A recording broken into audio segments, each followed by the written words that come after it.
Welcome to Equine-Assisted World. I'm your host, Rupert Isaacson, New York Times bestselling author of The Horse Boy, The Long Ride Home and The Healing Land. Before I jump in with today's guest, I just want to say a huge thank you to you, our audience, for helping to make this happen. I have a request. If you like what we do, please like, subscribe, tell a friend. It really helps us get this work done. As you might know from my books, I'm an autism dad. And over the last 20 years, we've developed several equine-assisted, neuroscience-backed certification programs. If you'd like to find out more about them, go to newtrailslearning.com. So without further ado, let's meet today's guest. Welcome back. Look who I've got. It's Kim Barthel, the legend. And we've got the amazing Leana Tank, who is legending and appearing on podcasts all over the place with good reason. We are talking today, though, about an often neglected side of the equine-assisted thing, which is what are you doing with your client when they're not on the horse or not with the horse? Because, in fact, an awful lot of the time they're at your barn, they're not with a horse. Are we optimizing that time? If we understand how to optimize that time, might it make the time with or on the horse better? Also, what are you giving the family, the client, the kid to do when they leave your barn and go home? Because much as we'd love everyone to have a horse in their living room, although you get a bit of a messy carpet, coming out to an equine-assisted place once or twice a week, it's better than a kick in the face. It will definitely get good change, but it won't get the job done. The only thing that will get the job done is a sort of 24/7 system of neuroplasticity, if you like, a lifestyle of this at home. So our job is not just to work with the ponies because we like playing with ponies. Our job is to offer a kind of more holistic service. And I do feel this just doesn't really get addressed enough. So we've asked the legend of neuroplasticity and movement, Kim Barthel, who really understands this, particularly with autism, to come and chat to us a bit. And also Leana Tank, those of you who know her work as an occupational therapist in many, many walks of life, but including with very extreme populations within the criminal justice system and so on. And although she's a very accomplished horsewoman and absolutely has an equine-assisted practice, she doesn't rely solely on that. We need more tools. So, lads, thank you for coming on, Leana, Kim. Let's kick off. Who wants to go first on this one? Because I do feel it just doesn't get talked about enough. I'm actually hoping, Leana, you will start Okay. and get us going in this topic as to which direction you would like to take us. Yeah, sure. Yeah, I'm really excited to be here. And Kim has been such a mentor to me for a couple of years now. And so I'm so grateful and have gotten so much from the way that you synthesize working with children and adults with autism and mental health conditions, using the nervous system, using movement, using the senses, like tying all these things in together. Because when I first started working in this field 10 years ago, people just weren't talking about movement with mental health and autism.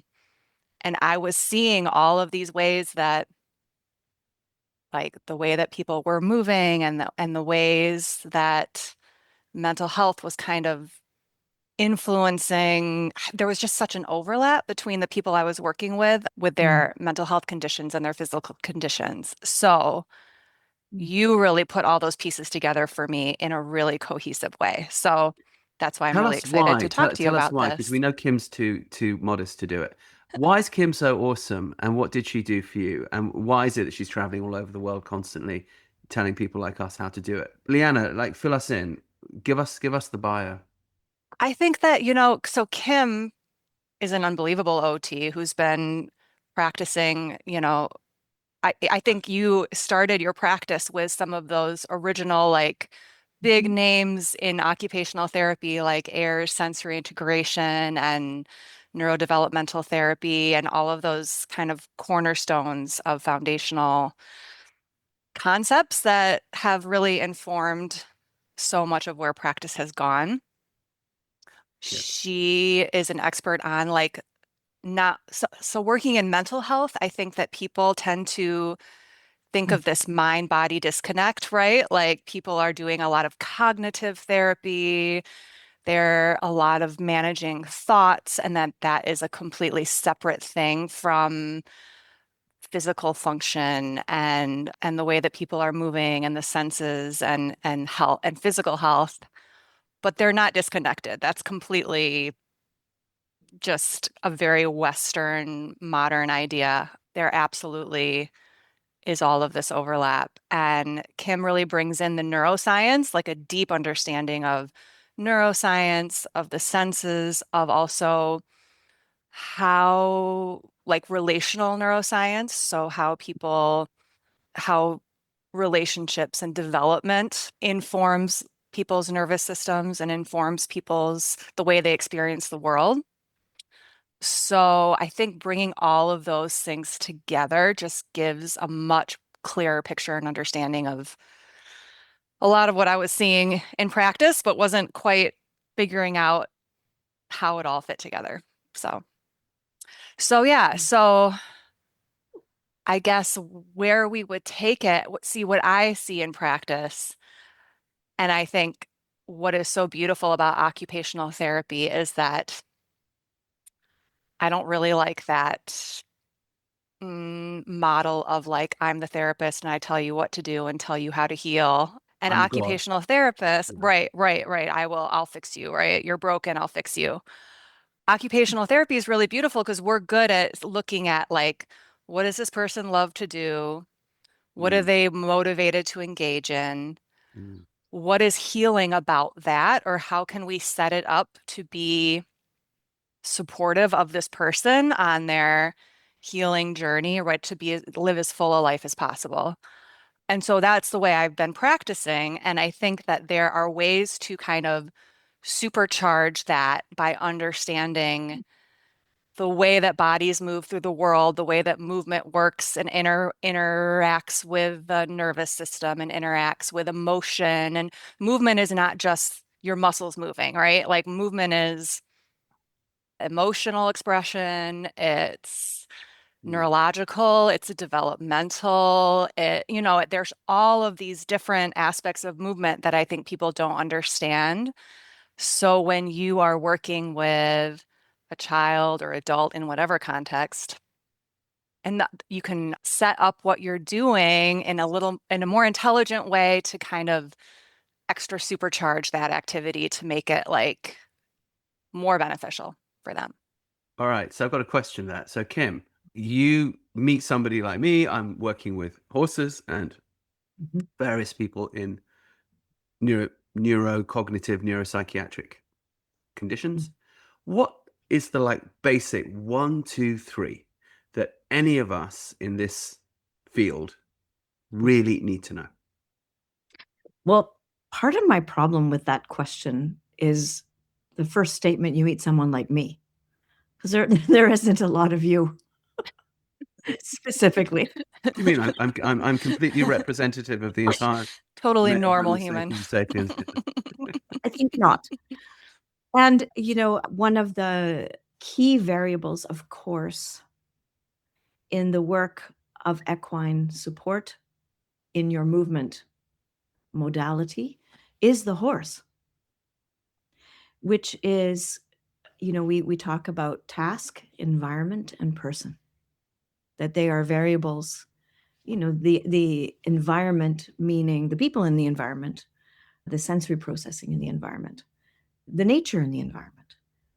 And then there's the horse in the environment.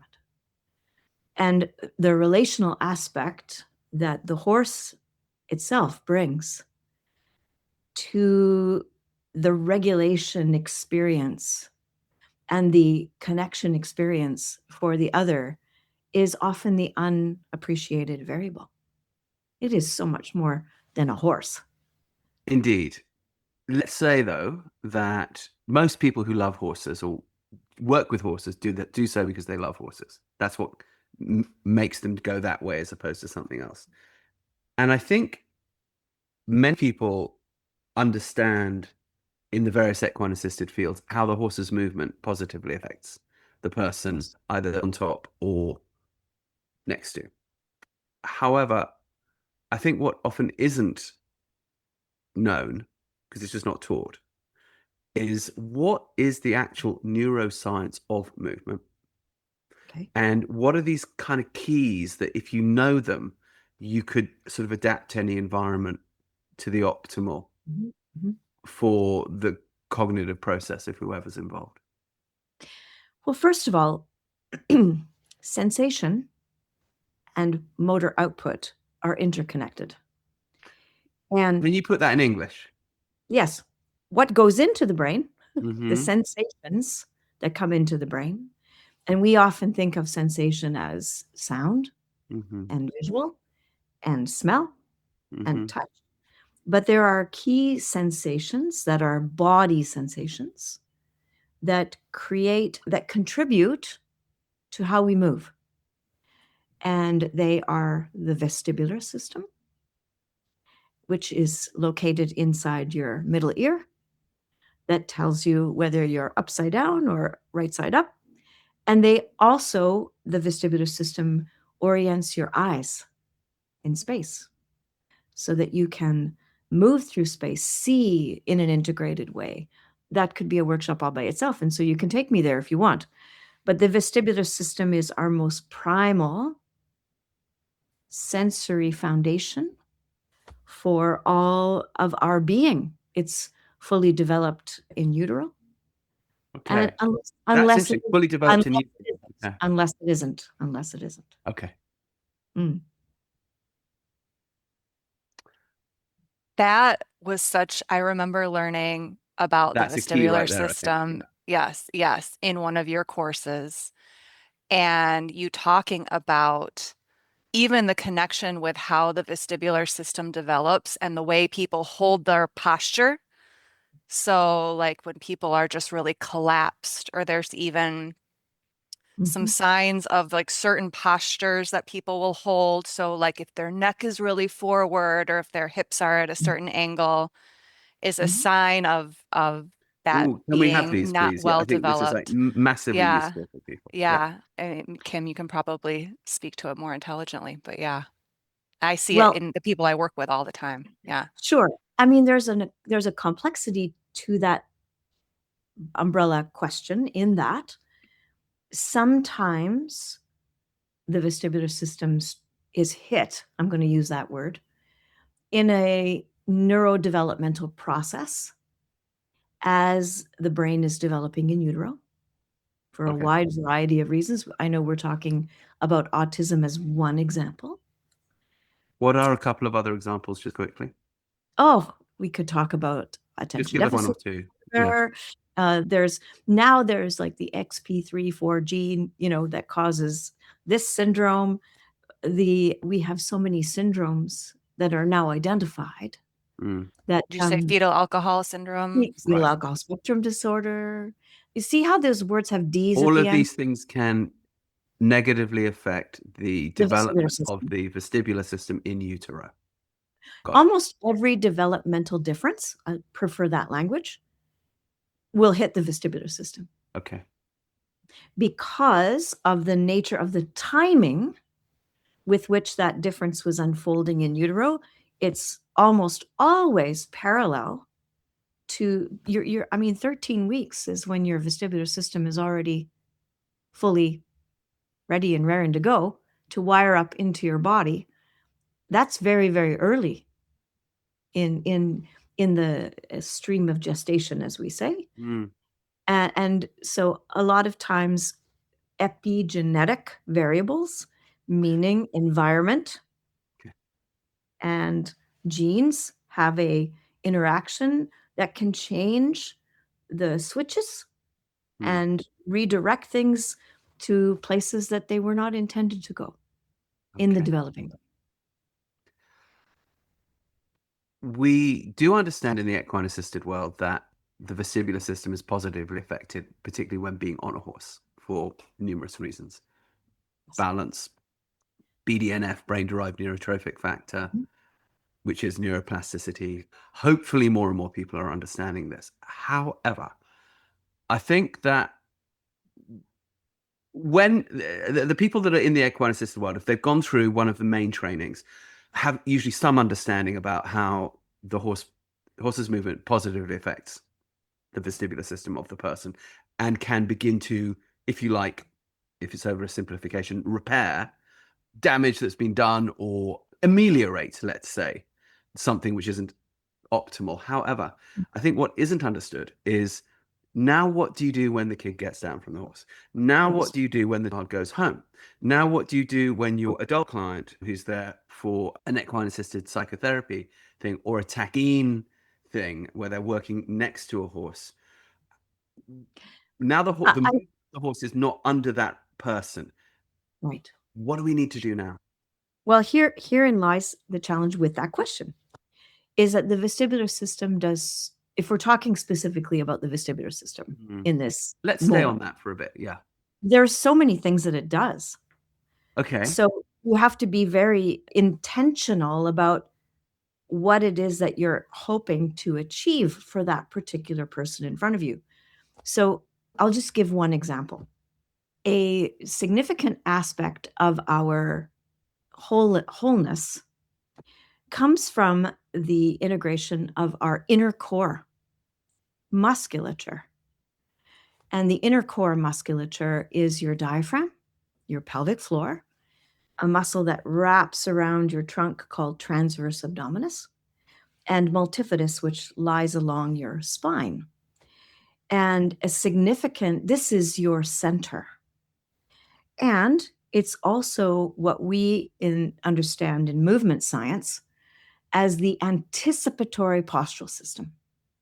Sometimes people would call that muscle tone, but the ability to stay up against gravity really relies on the activation of this team. And the majority of the messages that are priming these muscles, so to speak, like priming a well, come from the vestibular system. So if it was not developing in a smooth fashion in utero, then how you move right from birth is likely to look different. There will be more difficulty moving against gravity, holding on and staying put, being able to shift your position from one to another. And this is more than simply practicing a movement. This requires a flow of data from the brain that is a backdrop of movement in specific directions. The horse moves up and down and back and forth and side to side, which gives you all this enriched, powerful data that feeds directly into these muscles to give it a backdrop that it can't access as easily in stillness. So in a way, I've answered your question a bit. However, the inner core has two other big jobs. One is interoception. Can you explain what that is? Yeah, what does that mean? Yes. It's the internal awareness of self, that Go this on. is me and this is not me. I see. The separation of myself to the world. Right. Correct. And interoception provides us with all this information. Every time your diaphragm lowers down, it creates pressure inside of you. And there are millions of nerves living between your diaphragm and your pelvic floor that relate to digestion, to emotion, to embodiment, fascia, which is the network of connective tissue that keeps us all together. This all lives in that area most richly, or in an enriched way. And so if I am collapsed, that intra-abdominal pressure can't happen. But every single time I'm on that horse and this alignment is afforded to me in an upright, balanced way, I'm going to have more access to me. I see. And that is huge.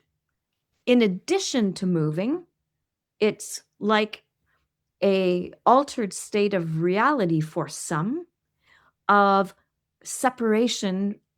So many of my experiences with those on the spectrum is they often feel at one with the world, for better, for worse, right? The wonder of that and the challenge of that. And so this set of muscles that I'm talking about supports that. One more. The last example here is that this is part of the regulation system of being able, this whole area, which is all driven by the vestibular system, is also part of how do I feel safe in myself? And how do I have access to the hardware in my body that allows me to come back to a feeling of connection such that I don't move into extremes of discomfort within myself. This is really happening at once, which is why, when Leana said everything is all connected, movement and sensation and regulation and cognition are all integrated. So it's not just I'm doing movement and I'm getting better at movement. Yeah. I love that. I have a good example tie-in of this. Do you have something, Rupert? Well, what I want you to do is, can you, in the course of that, also say, as an equine practitioner, how you integrate what Kim just said to when the person is not on the horse? Exactly. That's exactly what Yeah. I was going to, because that is such a beautiful example of that overlap between movement and that mental health. Because in the work that I do with people with serious mental illness, it is all about, are they connected to themselves? Are they aware of their emotions? Do they have that self-awareness? And I remember working with a young man who came in that total collapse. So you talk about a vestibular system that's in collapse. And he came from the psychiatric hospital, and he came from very challenging circumstances, had done some very terrible things, and he was just totally withdrawn within himself, totally collapsed, eyes down, would barely engage. Low IQ, some developmental, probably some fetal alcohol, developmental changes, differences. And also with the folks that I'm working with, you can't just say, do this thing. Like you have to embed the movement into what they're Right. motivated to Top-down do. instruction is not going to work. Yeah. Yeah, you can't say, do this vestibular exercise with me. Like, not gonna do it. Barely get him to make eye contact. But he did like to go outside. He did like to take walks. He was kind of a nature guy. So we'd go take walks, and he would be eyes to the ground so that he would be like running into things. And so I would just make it a game. I would kind of make it a joke, like, hey, you got to look around, like, look for the trees, try to take him like off-road a little bit. So he had to challenge his balance. Look at the clouds, look at the birds, oh, I noticed like you're not looking up. He would get dizzy when he looked up. Like, what's it like for you when you look up? He'd get dizzy because his eyes weren't used, his whole system wasn't used to looking around. I would play with like, oh, let's walk like this, like, you just make it a game, and he would enjoy that, right? If you make it kind of a fun game. And he would say, oh, I'm gonna go work with Leanna and practice looking up, and he noticed that it was better if he did. And over probably a summer of doing that, he was also doing tutoring. So he had a tutor come and work with him. And so she had kind of finished up before the summer. We worked all summer. In the fall, she was like, what did you do with him? Like, he is looking at me, he's engaging, he's actually like learning, like and ever since then, he's been in the program quite a while. It's like, you know, totally different person, just nothing but progress. learning to read, like all kinds of things. So, but yeah, it was kind of that like initial, boost to the system that got him going. So, It's yeah. interesting. During COVID, I had a lot of families who was obviously stuck inside, and or they could go outside, but they'd have to plan it, distancing, blah blah blah. And we could work with some people at the barn, but for various reasons, not everybody wanted to come, and so a lot of people said, Rupert, what can we do without you? And first I was a bit kind of, well, this is the neuroscience, so if you go and do these things, and then I realized, no, no, no, no, no, they needed you to say, like, do this Mm. and do this and then do Mm. this, the families, because they were really overwhelmed. It sort of didn't matter how much information you gave, and I'm a bit the same. Sometimes I'm like, just Kim, just tell Tell me me what a to do. thing, right? And let me go do that thing. So what I did was I started coming up with these exercises to do as the parent with your kid, no matter how passive the kid was, or in some cases adults as well. And what I did, I said, I want you to go outside and report back to me tomorrow how many bird species you saw. And I want you to get this computer app, and I want you to identify 5. And you probably even know 5, right? But just 5. And then they come back and they say, okay, we did that. And I say, well, that's great. Now I want you to do 5 more and 5 trees. 5 types of tree. Here's this app you can have on your phone. You can click, click, click, and they'll tell you the trees if you don't know the trees. They come back. Okay, we did that. And I'd do this over like a 5-day period. Then I'd add a bit each time. Then it would be animals. It would be, I would ask them to look for weather systems. What type of cloud is up there? And I'd give them some example. I'd give them some pointers and tips, right? And I'd lengthen the time gradually.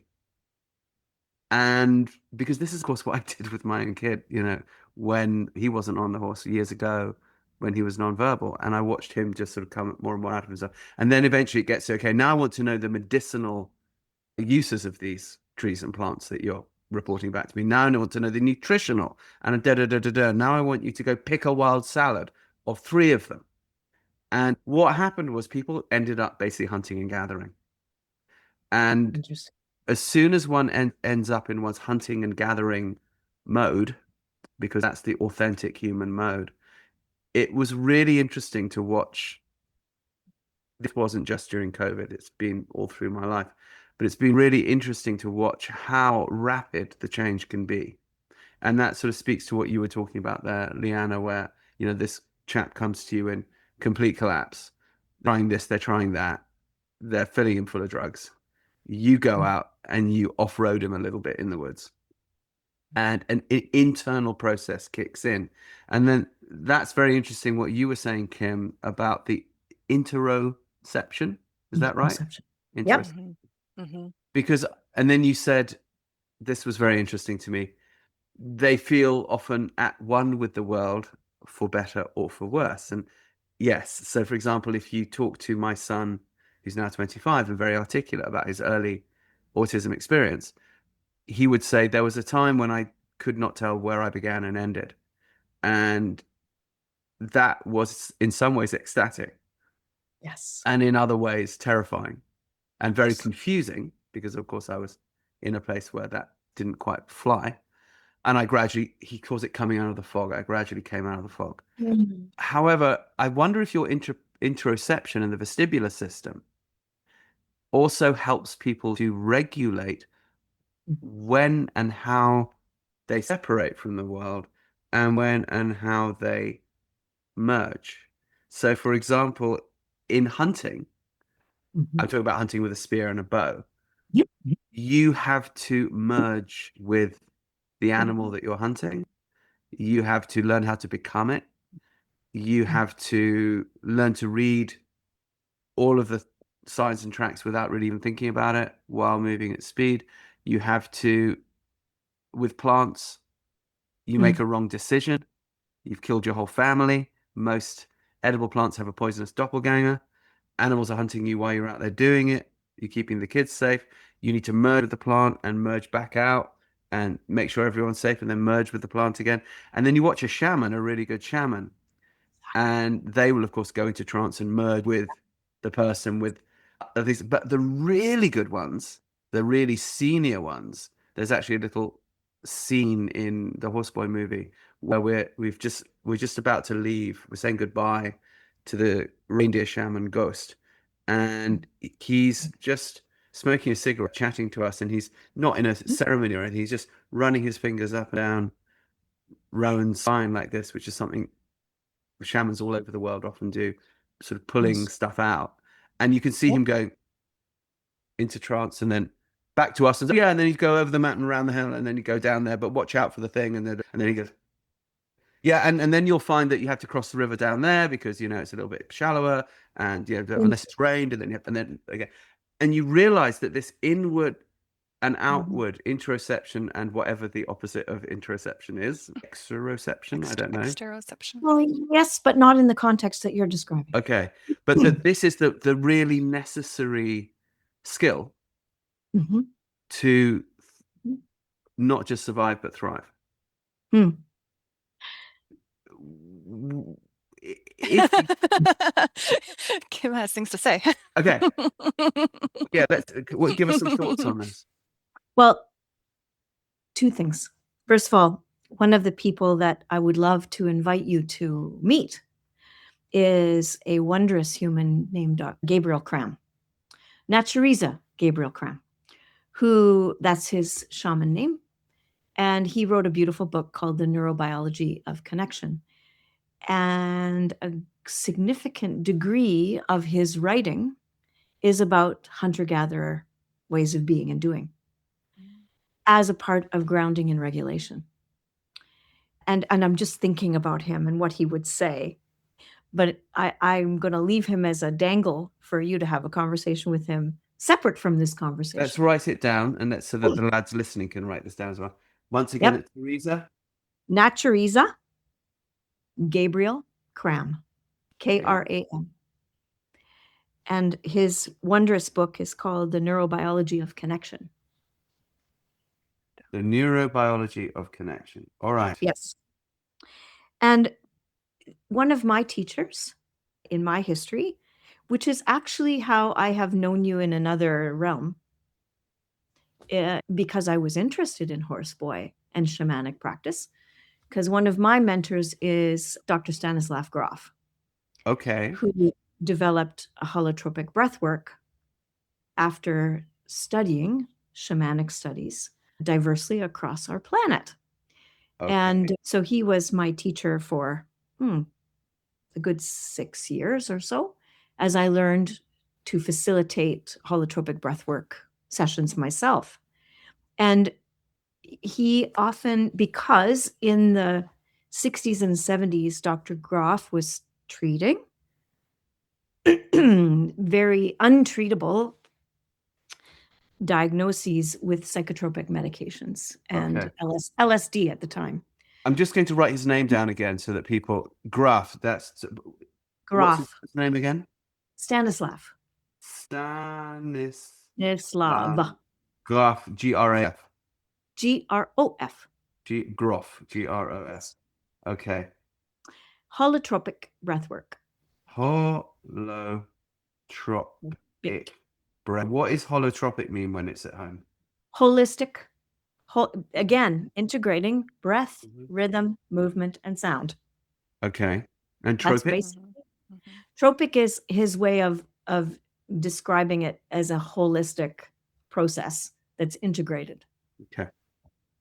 And so he watched, this is in the world according to Kim's description, he watched shaman look at the ingredients of what they were doing to attempt to replicate the experience of moving in and out of one's connection to self and connection to spirit. What were they doing?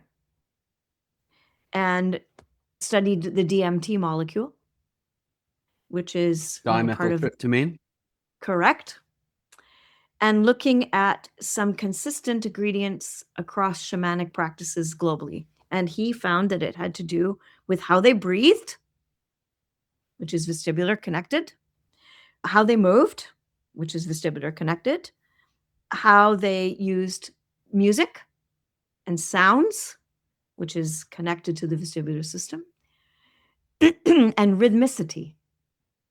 And he created a process of pre-record or musical rhythmic formulas that would attempt to try and replicate what he learned in those situations to help people stay in the conduit of connection to something bigger than themselves and to reorganize patterns of interoceptive understanding in new ways, which I think so many of our kids on the spectrum live there.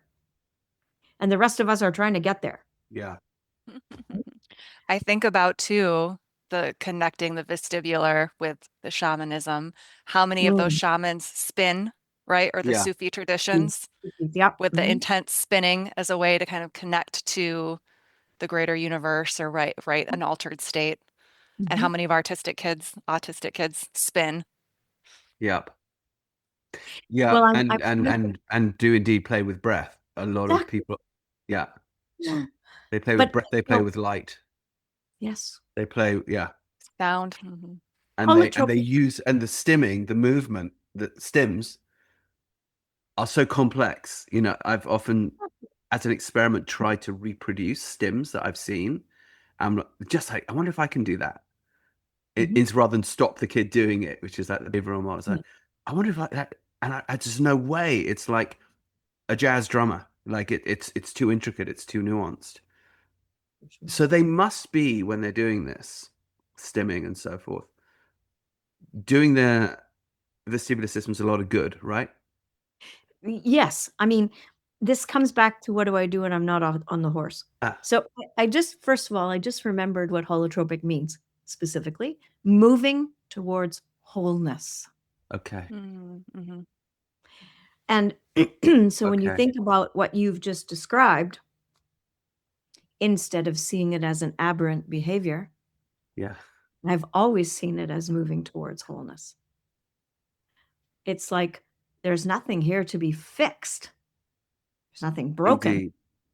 It's Mm-hmm. to be supported. And my question to any client that sits in front of me ever is, what would you like to be easier for you? Mm, mm, Not, like what would feel more comfortable in you? And, sometimes I'm asking the parent that question, but sometimes I'm able to ask the client that question, the mm. kid question. And rarely do they say, I want to stop stimming. Like rarely. It's so true. In fact, I'm thinking back to an autistic young man who mentored me, and he said, "It is true, Rue, that we have to learn how to blend in for our own safety. So we have to learn how, when you're 6'3" and you go around the street doing this, then people get, scared, and that can end badly. But Yeah, he said one of the things that can really help with this is to have a safe space where you can go and stim out. exactly. And Rowan does it, my son. Mhm. He'll go and do all his sound stims and flappy stims and slap his heady stims and all those things. And he needs to do that to decompress. But he also says he doesn't just do it to decompress. He does it because it's part of his self-expression, in the same Sure. way that I might put on funk and dance around the kitchen while I'm cleaning the dishes. Yep. And he says it brings him joy, but he realizes he's now, 6 foot and big, that if he does it on the street and frightens the horses, then people will get mad. He's got empathy, he can put himself in their shoes. But Yes. he realizes the value of it, which I'm so grateful for. Leanna, when you're dealing with family situations, do you talk about the value of stimming? Yeah, I would say so. I mean, it's always the paradigm of only if it's doing harm. I mean, in the setting where I am, there are frequently the reason that they're in our settings is because they have coping strategies or they have stims or things that they do that wind up being really harmful. You know, Yeah, people who, self-harming can be a when stim. they're Of course. upset, they Yeah. have hit themselves so hard in the Yeah. head that they blinded themselves. So Yeah. then we're looking at how do we find alternative ways? How do we redirect that energy? How do we give them something different? And it can be really hard sometimes because they found what works and what's easy. And yeah, it can be difficult. Right. And I'm just thinking beyond autism and people that, you know, cut themselves, for example, and that sort of thing. Sure. It's Sure. very similar. Yeah, I've appreciated have you, Kim, seen the OTs at Sensory Mod Brisbane that have the intense sensation menu? Ooh. Yeah, I've Tell really us about appreciated, that. I've integrated that quite a bit. So there's a group of OTs working in Australia, and they will give like a menu of intense sensations for people to kind of try. And sometimes if they can't choose themselves, I'll kind of give people things, or I'll literally go through the menu and be like, a lot of them are taste. So the one that's been really popular is pickle juice. So Mhm. folks that self-harm, I'll say, hey, let's keep some pickles in the fridge. And there's usually staff, you know, all of our programs are staffed. So I'll say, hey, just go ask the staff. They'll give you a little med cup of pickle juice. It winds up feeling like they're getting poured a shot. And that's kind of like, I don't know, that's like a nice reframe too, instead of like go get your med or whatever, right? Go take your It is PRN or the go take your extreme case Xanax. thing, basically Hmm. a small but controllable shot of cortisol, effectively, that re-triggers the nervous system to then produce an Yeah, endorphin, or what's I going don't on with know that? if it's Kim's cortisol. shaking her head. Hold on. What's going on? Yeah. There's a little bit again. Before I answer that question, I want to say one of the key concepts here is the need to be individualized to the person in front of you. So just a little tiny placeholder on the pickle juice. Okay. So I have an example. I had a young man who I never met in person, but I met him only online. That was referred to me by Dr. Bruce Perry, who is developed the neuromaturational model of trauma. And this guy had an arm's length worth of trauma and the diagnosis of autism. And he never slept.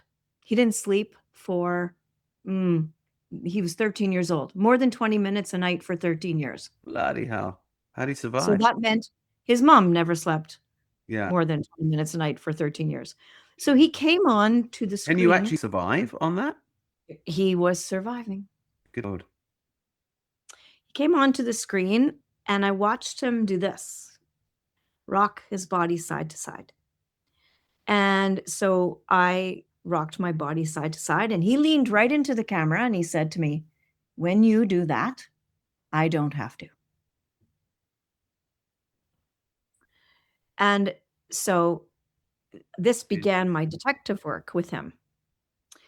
And so it told me that he could supplement his vestibular system with visual input. So what I'm telling you is it doesn't have to be what you do in order to get what you feel. So that links back to Leanna's pickle juice. That the nervous system integrates sensations. And are you looking to upregulate or downregulate your system? So if I'm upregulating, it has usually a cocktail of adrenaline, of dopamine, of acetylcholine, like and What's glutamate. acetylcholine? These are all neurotransmitters. So you get a cocktail of things. Cortisol is a hormone that is a stress response, where that's an outcome. But what I'm looking for Got when it. I'm trying to get something is my own individual cocktail. Like if you made me a shot, so to speak, at the bar, you could make me my own cocktail that I love that's got, sprinkles of different things in it. And this is what I identify as the sweet spot for each individual. And, having worked with addicts and individuals I always want to know what are you addicted to? Because what you are addicted to tells me about your cocktail. Okay. Okay. So in the example of my guy rocking back and forth, his mom said, we don't have a reciprocal relationship. And I thought, well, he doesn't have any rhythm in his body. So I asked them to roll a ball back and forth, and he couldn't do that. So she was asking for a skill up here, but he didn't have it in him. And then I had them lean against each other and rock. And she did all the work and he stood there. And then she turned to me and said, this is reflective of our relationship. He is the recipient in her perception, and I'm doing all the serving. And I thought, he doesn't have it even in his knowing of his body. So I suggested to them office chair therapy. And this comes back to what can you do at home? I thought, like, do you have an office? They were in a refugee camp. Okay. So I've got the context that I'm in, and they had an office chair that spins, and he was able to experience enough of his personal cocktail by doing some rotation that he was, for the first time, able to sleep through the night. He had enough mix. It's like a DJ board. I need to upregulate this chemical and I need to downregulate this chemical. Up and down. It's complicated. And that's why sensory diets don't work for people. What's a sensory diet? Giving you a protocol of what you should do. For all people, the same protocol. If you rock, you need to rock. If you flap, you need to squeeze something in your hands. This is not how the brain works. Yeah. It puts- Again, I mean, in a funny way, that's why horses, I suppose, and nature, moving through nature, require one to move in so many different novel ways that somewhere in there, you're probably going to hit the one You got it. that's good, right? Because You got it. yeah, it's interesting here. I just looked up, of course, I had to look up pickle juice on my phone. So something popped up from an OT who's on Instagram. She says, I'm very excited about the new article by my OT colleagues, Carolyn Fitzgibbon and Julie O'Sullivan. I think they're in Brisbane. This article explores the use of pickle juice and other pungent foods as a useful grounding strategy for managing dissociative shutdown states. And they're particularly talking about by borderline personality. Functional seizures, clinical examples are provided via vignettes, but also provided by our hypothesis and neurobiological model, the homeostatic sensory reset hypothesis, as to why pickle juice and other pungent foods, which activate special sensory receptors in the gastrointestinal tract called transient receptor potential channels, help to disrupt and alleviate dissociation shutdown states. And then there's a little list above. They've got sour lollies, pickle juice, lemons, chili, ginger, cinnamon, wasabi, pickled veggies, mustard, mint, garlic, and tonic water, interestingly. Yes. If you're in the equine-assisted field, or if you're considering a career in the equine-assisted field, you might want to consider taking one of our 3 neuroscience-backed equine-assisted programs. Horseboy Method, now established for 20 years, is the original equine-assisted program specifically designed for autism, mentored by and developed in conjunction with Dr. Temple Grandin and many other neuroscientists. We work in the saddle with younger children, helping them create oxytocin in their bodies and neuroplasticity in the brain. It works incredibly well. It's now in about 40 countries. Check it out. If you're working without horses, you might want to look at movement method, which gets a very, very similar effect, but can also be applied in schools, in homes. If you're working with families, you can give them really tangible exercises to do at home that will create neuroplasticity when they're not with you. Finally, we have taquine equine integration.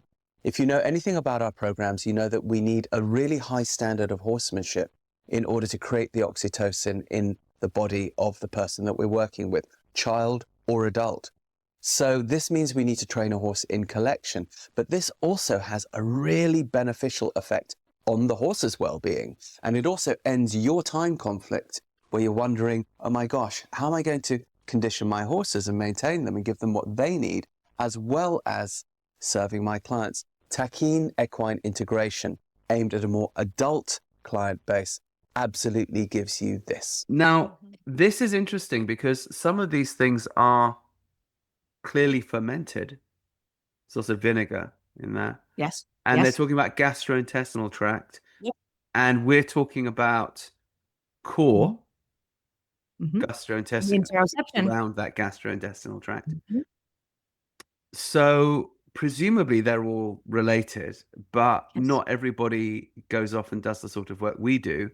And when they're like that mum that you described, Kim, in the refugee camp, she's coming in Mhm. without a whole bunch of information on these things. And Exactly. you'll have to try to give her something that's going to function in short order.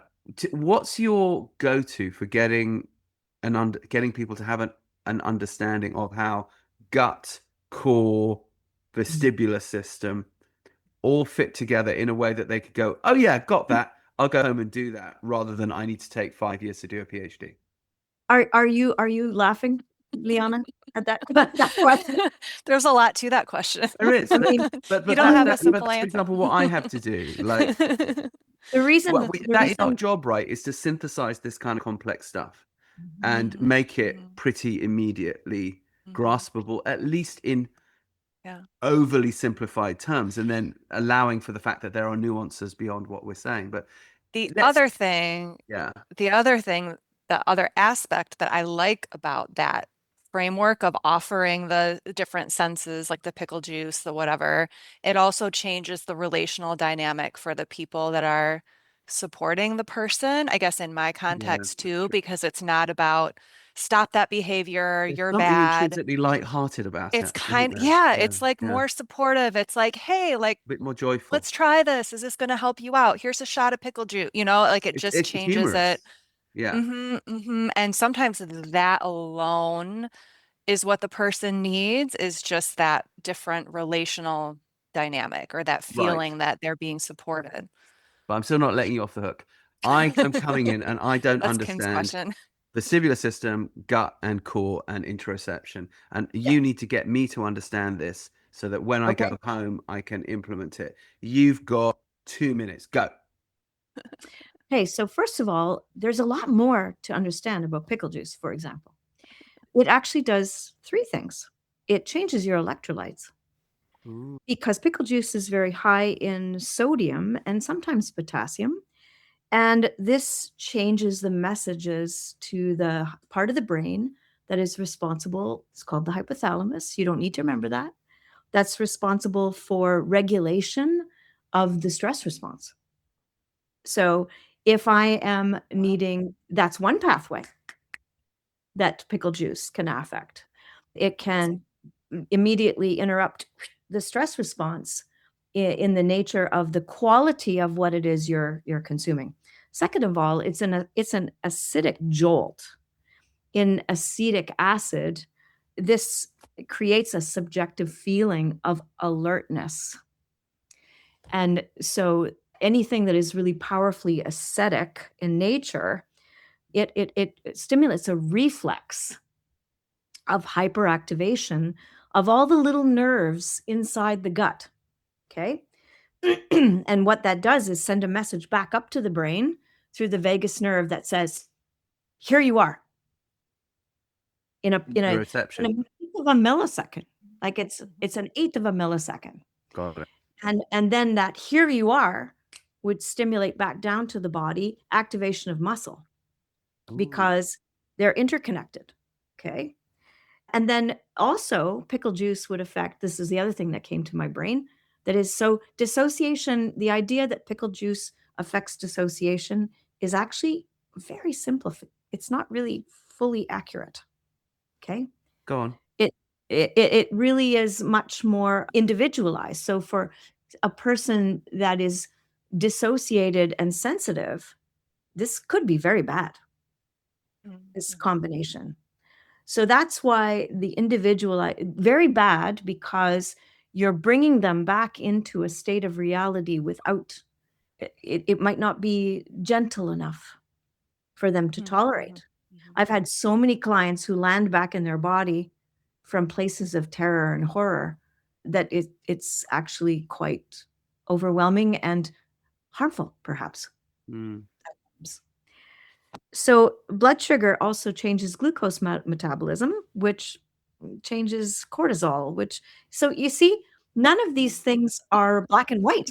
No, we are absolutely accepting that nothing is black and white, which is also when, for example, there was that little list that I saw on that Instagram thing. There's a whole bunch of things. And when you said, well, pickle juice for that person could be bad. And I remembered that maybe something gentler. And I saw cinnamon was on that list, for example, Sure. which is which has always been used for joy. Definitely. In various cultures, it's a joy mechanism thing. One can read a lot about cinnamon. So I don't think these people are saying it's just pickle juice by any means. No. But it's more, if you were going to say to somebody, here is the little formula for how the vestibular system for I think I could. the gastrointestinal tract and interoception can be, say, what they are and how they could be optimized. And somebody's all stressed and they haven't slept and they're listening with half a brain, and you've got to give them something kind of simple to go home with now. I do think it's possible to distill some of these things into something simplified. Well, even if you sit up tall Okay. with your pelvis directly underneath your ribs. See, this is not just slouched, or where my rib cage is tipped up and I'm holding my breath. Those two positions would disadvantage the flow of all those things you just described. So even if I just sat on a pillow that tipped my pelvis forward and brought me, which the saddle does, I could do that at home, then I have more capacity on my own to access the hardware that I've got. That's very simple. My mother-in-law has a stool on wheels that is in the shape of a saddle. A saddle. Yep. And I don't know where she got it. It's brilliant. I go for it as soon as I go to her house.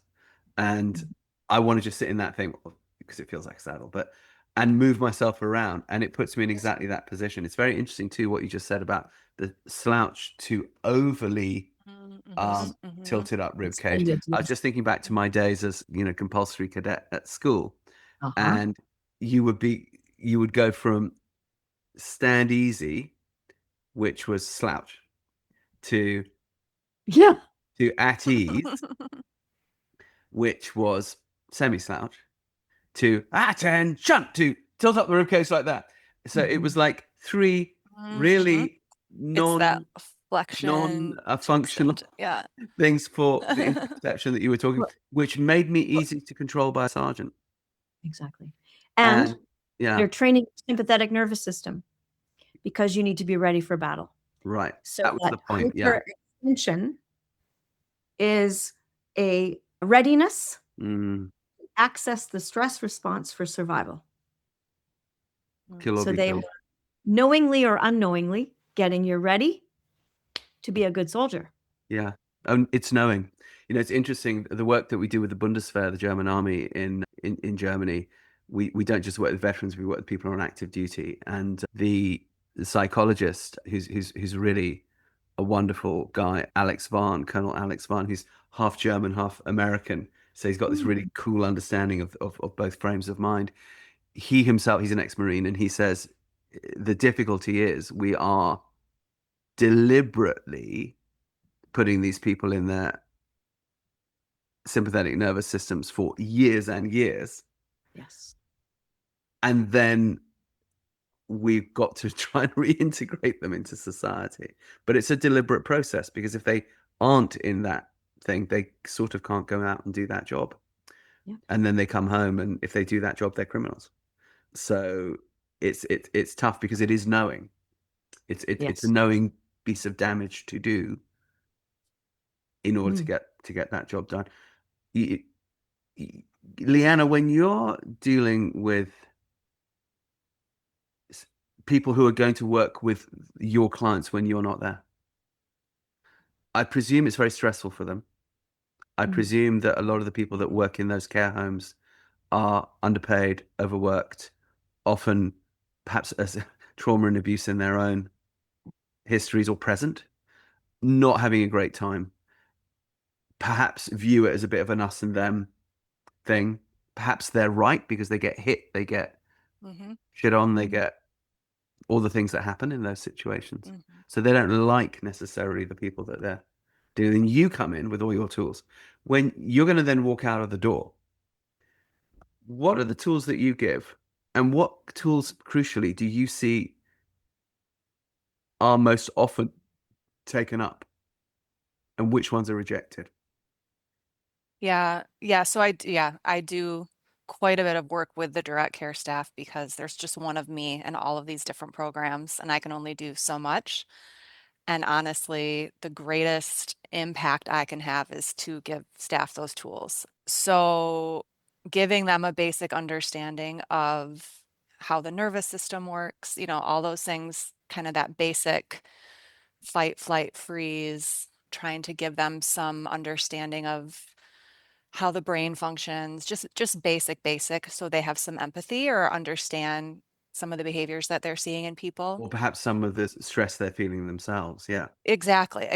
And help them understand that the way that they experience stress, and the things that are helpful for them are also helpful for the people that they work with. Ultimately, what comes up over and over and again, because I will kind of give people that little crash course on the nervous system, and then I'll say, what makes you feel safe at work? And 100% of the time they will say, working with other staff who have my back, working with a team of people that I can trust, that I know are going to help me out if something happens. So that's always the number one conversation we have, is how do you build a team that supports each other and feels safe with the team that you're working with? That kind of relational trust is like the number one thing. And then the other thing is, well, then I will kind of leverage that and be like, and that's the same for the people that you're working with. They want to feel like you have their back, right? And that you're there to support them, and that you're going to be there for them when they're struggling. And when they're struggling, they're not just trying to give you a hard time. They're not being, you know, bad people. They're having a hard time, and we're here to support them. And the things that are really good for you are good for them too. So, what do you like to do? What do you enjoy? Can you bring that to the people that you work with? Do you like art? Do you like everybody needs to move more? Like everyone likes to go take walks. Do you like music? Can do things with people that make you feel like a community. So that'll also be the conversation. So those, I think, are the two biggest things that always come up and What do wind they up being take and what do they powerful. reject?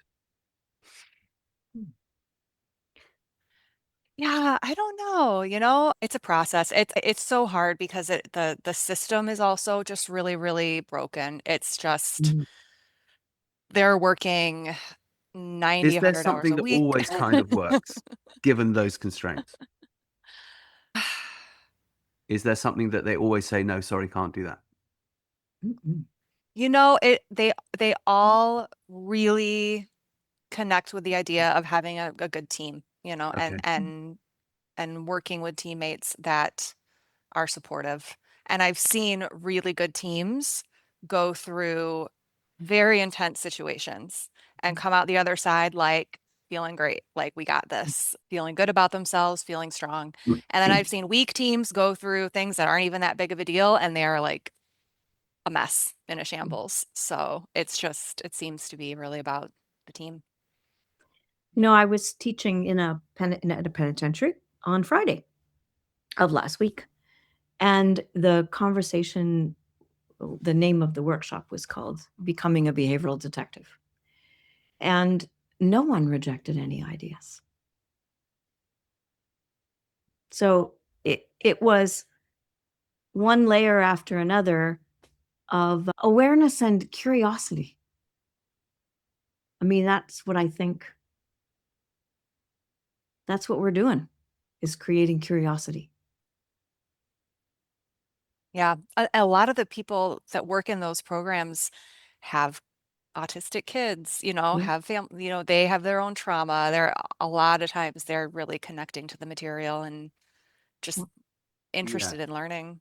The And if they're reason not, they're usually overwhelmed. Yeah. Well, this is overwhelmed. The reason why I'm asking what do they reject is rather like you, Kim. If I go and give a workshop, I wouldn't say anyone rejects anything that I bring.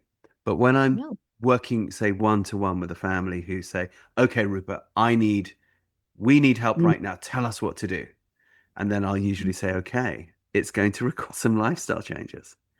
Are you willing to do the following?" And then it's rather interesting to me to see who takes up what. So, for example, let's say it's a kid whose need for movement is very, very clear, and they're going to do it whether you like it or not, and it's going to drive you nuts. And you've come home from work and you want them to be quiet and still, and they're just not going to be. And you also don't want them to be because it's good for them, and it's also not so good for you right now. So I will say things like adapt your living room so that it is effectively a gym. Install swings from the ceiling, get freestanding A-frames, get climbing frames that you can pull out from the wall and then go back into the wall. You Because sound like a great OT. well, That's hey, I was just gonna say that, Kim. I so was like, doesn't I'll he say sound like those things, a right? wonderful I'll say OT? those things, and then there'll be a certain number of parents who go, and they'll say, "Oh, and make sure you got a couch that costs like $300. The kids can just bounce all over it and trash it, and all the nice ornaments that you've got and all the nice stuff you got, put it up in boxes, and it can come out again later. But for now, for this couple of years of your life, it's a different set of priorities, and get a bunch of plants and." Change your light it and so on and so on. And I see who goes down the list of these things. I say, this is just the cold hard fact. If you do these things, it will be better. If you don't, you will probably stay where you are. Then you can choose how many of these things you want to do. And that's about how far along you'll get. Because I resisted it too, because we don't like change. So believe me, I went kicking and screaming. However, it's where my success lay. So I have total empathy for the fact that you want to say, Rupert, I can't do those things. But honestly, then the only comment left to that is, well, then see you next year for the same conversation, but probably a little bit worse. And then I see the ones who do it a bit and they'll be like, oh, actually, well, and then it's a gradual process as they do more and more.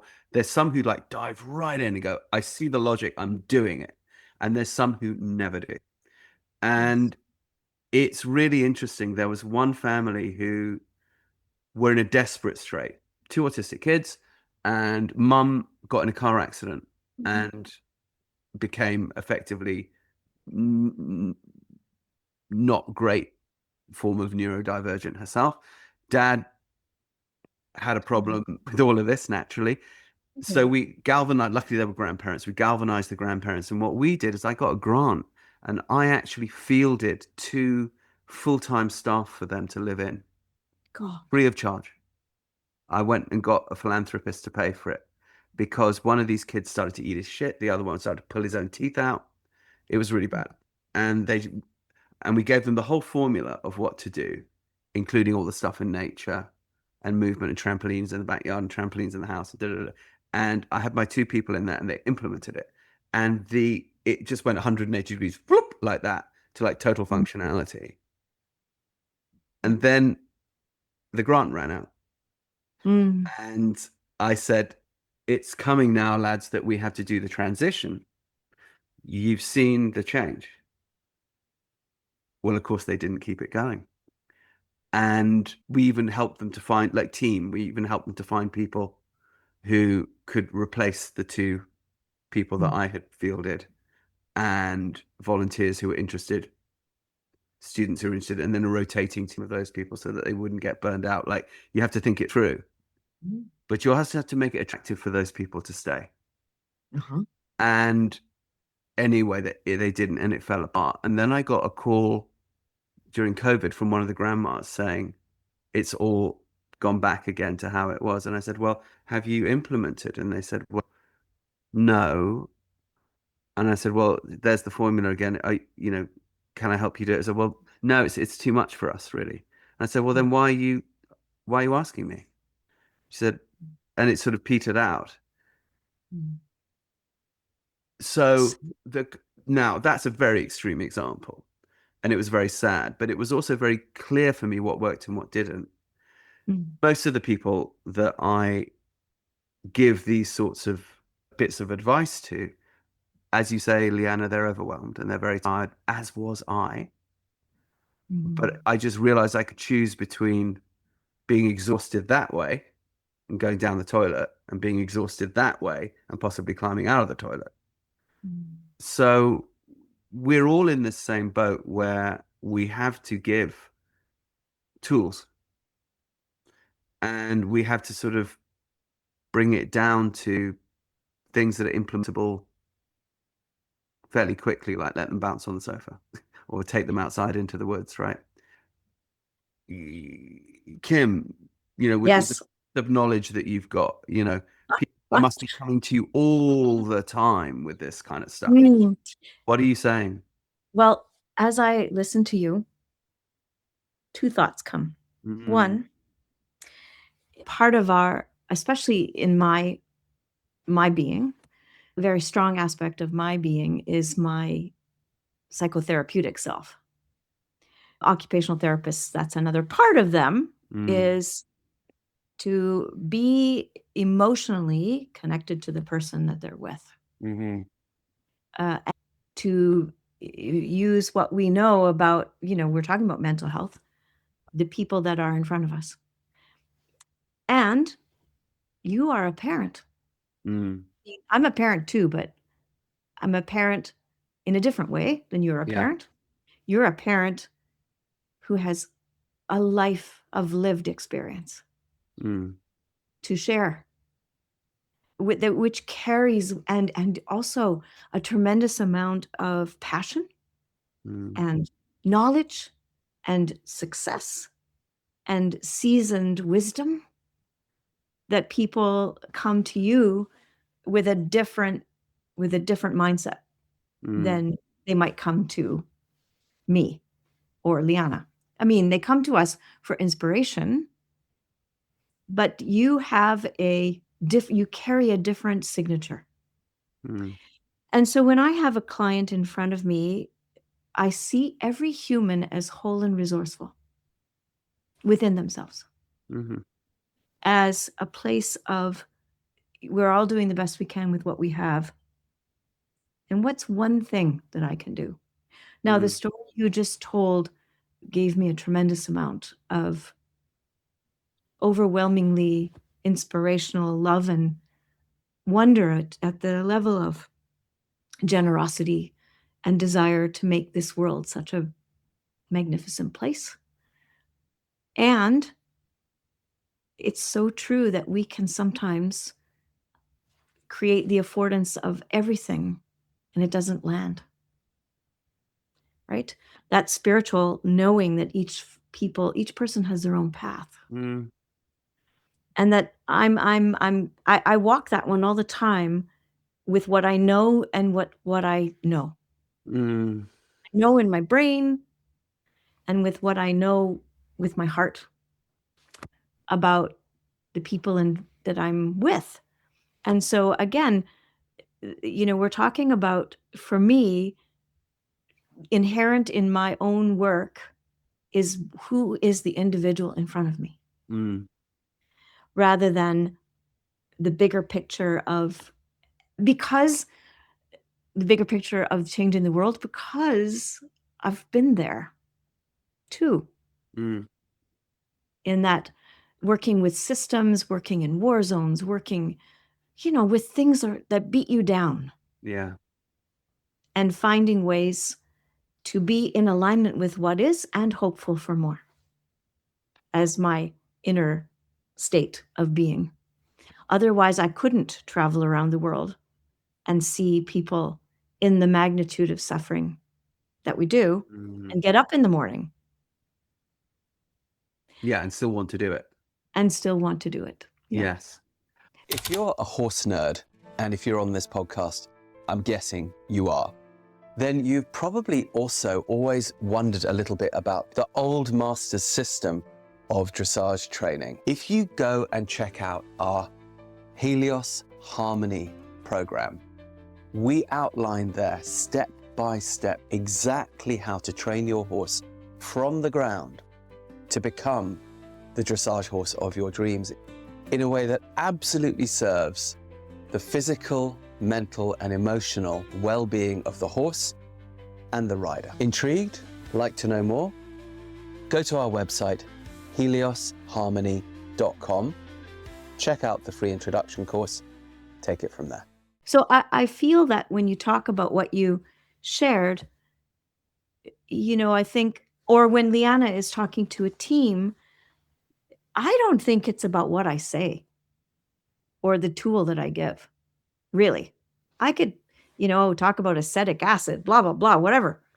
It's the feeling that makes them feel I can do this, or that they leave seeing the person in front of them as a human that is already whole and resourceful. Yeah. No, I get it. And I do feel that one can do both at the same time. I do believe that one can see that, hold that bigger picture and go completely individual. Mm. And you're right. I didn't, weirdly enough, when that story I told, I didn't have attachment. I didn't have attachment to them doing it, but they said, can you help? And I said, okay, so to the best of my ability, I will do it. Of course. Whether you take this on or not, I personally have learned by implementing it more of what works. Exactly. So thank you for giving me this opportunity. The other thing too is rather like you, what I picked up from what you just said is optimism. Mm-hmm. And that, as we know, there's many studies now on optimism, and that optimism seems to actually create good outcomes. And again, if you bring it down to the hunter-gatherer mentality, if you go out assuming you're not going to be successful in the hunt, you probably won't be. If you go out not looking really for the right plants because you assume they're not going to be there, you might miss that one that's just popping out from under the stone that could, sort out your granny's rheumatoid arthritis. So optimism is really important. And I'm also optimistic that for that family, they might over time actually find their right outcome. And that what we did was part of an adventure. Yes. So I can hold all that for sure. I don't feel any sense of disappointment in them. It's just more that when one is called to be of service, and all of us who are in this work effectively are, we kind of want to be as effective as we can be. Leana, there was a story that you told, and I'd like you to tell it about, I'm just going to nudge your memory. I think it speaks to this. Having to hold all these ambiguities together, which is the human condition, right? You tell the story of walking with one of the people that you work with, and I think it was a student OT or something. I could be wrong. You'll correct me. When she said, well, you guys were talking about stuff that happens in life, and she said, oh, I think everything happens for a reason. Mm-hmm. And then, so can you just tell us that one? Yeah. This client was really, really impactful to me. And I won't say too much about, his history, but he came from incredibly traumatic past. Committed a great trauma too. He had committed a great trauma and was absolutely traumatized from what he had done. And through working with him over a year, doing a lot of time in nature, a lot of work on just being aware of who he was and getting connected, a lot of self-acceptance. He had come to a place where he really accepted himself and was accepting of the things that had happened and was able to even be grateful for his past and see gratitude for kind of how it had contributed to who he was today. And he was saying some of that to me. You know, we were kind of wrapping up our time, and I had the student with me, and she actually didn't know the extent of his history. So he was expressing these kind of like grateful things and grateful for where he was. And she was like, yep, everything happens for a reason. And that is not the kind of thing that really, I would say, for the things that had happened to him. And I think that, you know, But that what did he then had a very sentiment. interesting response. Yeah, Tell me what he said he to that.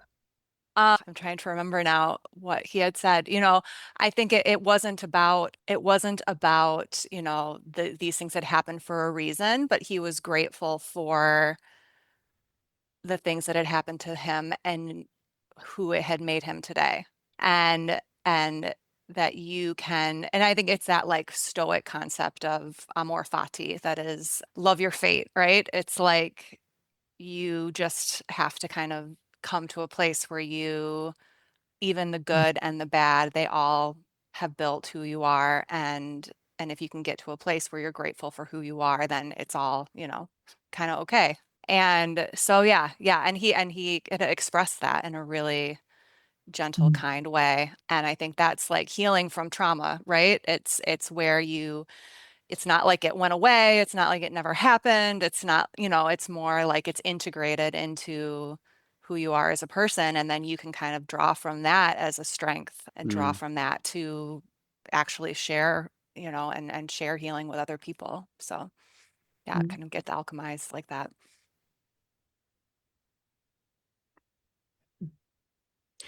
And I think that's what Rupert is talking about, that you do.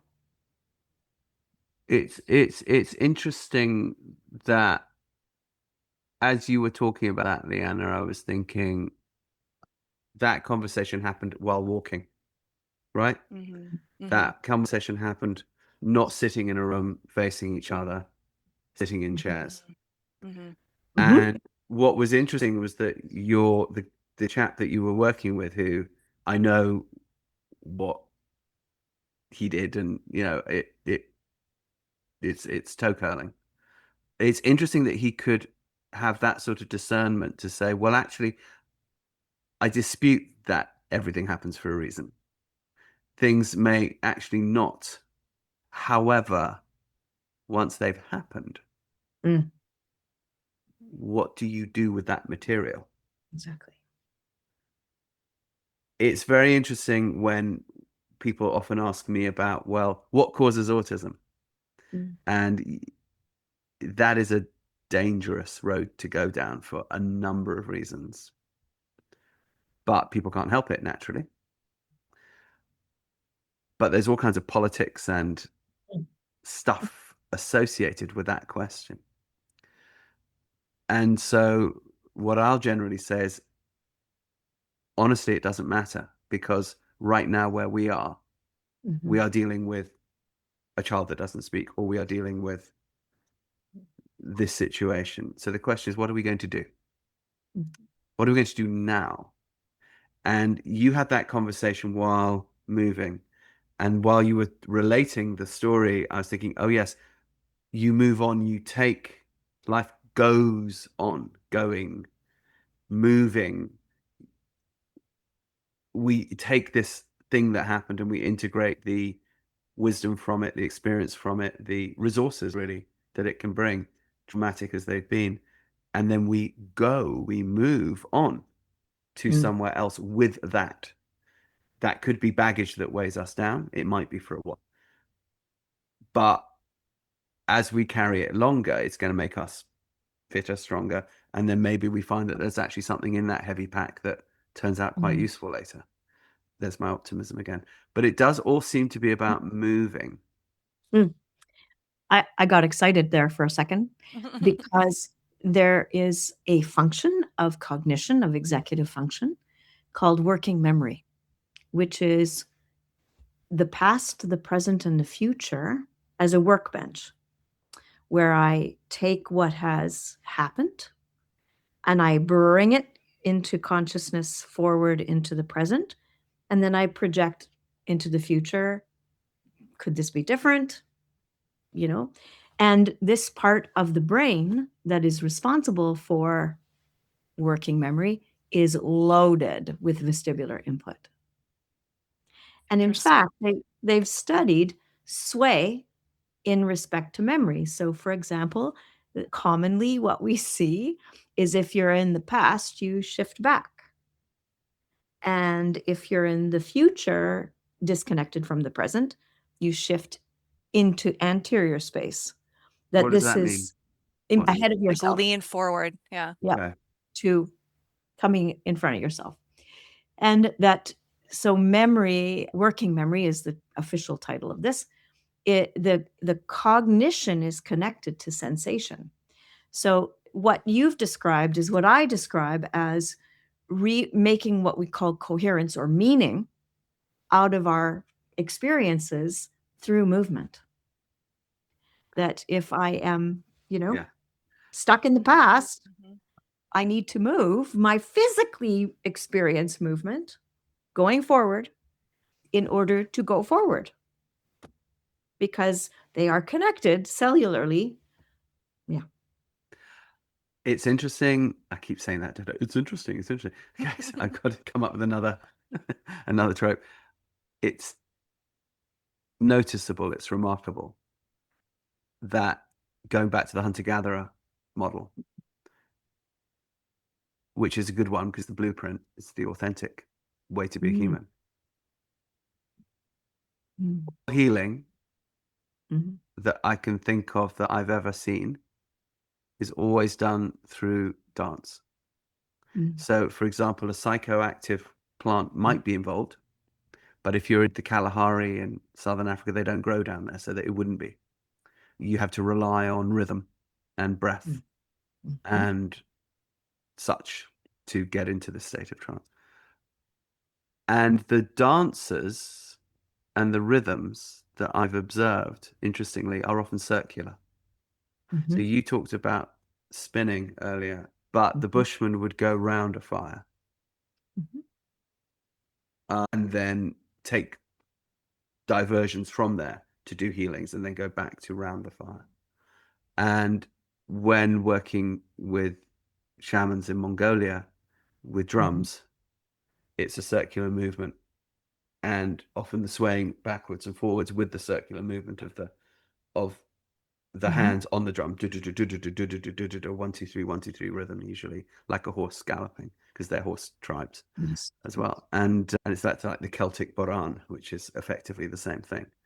I wonder if the thing of the spinning, you talked about sway, and then you also talked about the bloke that you worked with who, when you swayed, he said, well, then I don't have to. But it seemed to be a key, a way in. So if you were going to recommend somebody to try out some movements at home to see if they could spark movement in their cognition, movement in their life, movement in their towards amelioration and away from suffering of whatever kind, what would you? I think for me, I always watch what you do first. What do you already do? Because it tells me how you are already looking after your nervous system. And if you are only using one way, this is exactly what you described before. How do I add a little bit more? So if I'm constantly moving side to side, that's only one part of the vestibular system. There are different parts in different directions. Can we move in a forward and backwards direction? Can we do some circular movement? And I always say, when it works, it's treatment, and when it doesn't, it's assessment. And what I mean by that is, what shifts do I see in the person when they do that? Do they look more available, alert, connected, engaged in the world? I'm looking for a shift in their function, so to speak, in response to the stimulus that they are trying. Yeah, that's exactly what I found to be the most helpful too. And you just have to really, really pay attention and notice. Because I'll have people I've worked with who are, they're talking to me about something difficult or processing, a stress or something. And I notice, they're scratching their heads. So I might be like, ooh, Mm. like scratching your head, that looks like it's helping. Like do that a little bit more. I've found there's some kind of foundational movements that I will try to work in or encourage people to do, like pushing and pulling, because those tend to help people process things like anger or frustration. So I might have people try different things, and just kind of see how it feels. Or I have people that struggle with boundaries, and so we'll try, you know, or I'll notice there's people that when they get upset, they're like moving the furniture around, right? Or dragging their mattresses off the bed and throwing it outside the house. So we're looking at pushing and pulling, and crossing the midline too is a big one like that I like to use whenever I can, even that infinity symbol. And it's in different ways, like either we're walking it or I worked with one man who he had schizophrenia, but he also had a stroke, and it had left him without the use of his hand. And they kind of don't really treat, when he was in psychosis a lot of the time, or very paranoid. So he doesn't get any therapy. They just don't really want to work with him in the hospital. So he came back with no droopy hand. And so I just showed him a few things. I was like, you can do this. And he was like, oh, I could do this. And then he was like making up his own things. And they were all very intuitive and all really like, I was like, that's a great idea. Like I could do it on the wall. I was like, awesome, do that. And he kind of came up, I gave him a start, and then he came up with his own very midline crossing, holding his hand together thing, and his hand just got better within like 2 weeks. He was like, hey, it works again. So yeah, I think kind of having people try things that are very simple and basic like that, but that meet a very particular kind of nervous system, sensory, emotional need, and then letting them play with it and create their own thing is a great way to Mhm. go. I know that we all know to some degree the answer to this question, but why is crossing the midline good? Well, it's called bilateral stimulation in its technical term, and it's about integrating the two sides of the brain. And one side of the brain has a specialty in linear language, logic, and the other side has a specialty in emotion and space and artistic creativity. And often, we started out this conversation about autism. There's a difficulty with integrating those. They shift from one side to the other or get stuck on one side versus the other a little bit more predominantly. And this is about integrating and increasing flexibility between those two sides. In the world of trauma, a lot of the traumatic experiences of early childhood come before language. So they have a greater influence on the right side of the brain, and moving between the two sides of the brain, which is what a lot of the somatic work does, gives you an integration of those thinking and feeling that you didn't make sense out of, that lived in the body. Wow. Just sitting on the horse is bilateral stimulation, really. Anytime you have to use two hands together, Hmm. that's integrating the two sides of the body. If you took somebody who couldn't follow top-down instruction Mhm. yet, and you wanted to help them with this and get them to do bilateral stimulation, crossing the midline, without saying, do this movement or try this thing, Mhm. what would be some strategies you might use? Well, for even just offering them an object off the center of their middle would invite that kind. You'd see, do they, pick it up with one hand and then the other hand, and then finding the spot where they would be able to just use the same hand. Sometimes it's just a tiny bit off of the middle. So that's nonverbal, Yeah. and just watching how they might pick up their favorite object or their toothbrush or whatever, their glass. Where you place it can help in that regard. Right. Oh, I'll dance with people. So I'll put on some music and then see if they can do the moves with me or take their hands and do it with them and get them moving. That'll Right. Hand over get hand. people going. Hmm.